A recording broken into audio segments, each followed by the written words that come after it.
एक गांव में एक लालची कुत्ता रहता था। वह गांव में घूम घूम कर खाने की तलाश करता था। वह इतना लालची था कि उसे जितना भी खाने के लिए मिलता था उसे कम ही लगता था। गांव के दूसरे कुत्तों के साथ पहले उसकी अच्छी दोस्ती थी, लेकिन उसकी इस आदत की वजह से सभी उससे दूर रहने लगे। लेकिन उसे कोई फर्क नहीं पड़ा। एक दिन वो गांव से जंगल की ओर जाने लगा। रास्ते में वह पुल के ऊपर से नदी पार कर रहा था। तभी उसे एक हड्डी मिल गई। हड्डी को देखकर उसकी खुशी का ठिकाना न रहा। उसने सोचा कि इसका आनंद तो अकेले ही लेना चाहिए।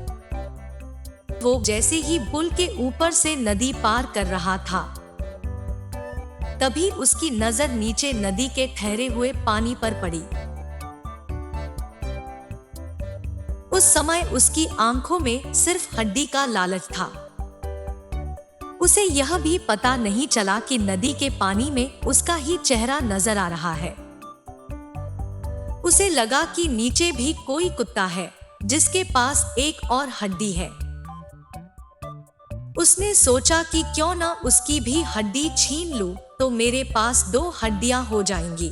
फिर मैं एक साथ 2 हड्डियों को मजे से खा सकूंगा। ऐसा सोचकर वह जैसे ही भौंका, उसके मुंह से हड्डी सीधे नदी में जा गिरी। मुंह से छूटकर हड्डी के पानी में गिरते ही कुत्ते को होश आया और उसे अपने किए पर पछतावा हुआ। इस कहानी से हमें यह सीख मिलती है कि हमें कभी भी लालच नहीं करना चाहिए। लालच करने से हमारा ही नुकसान होता है।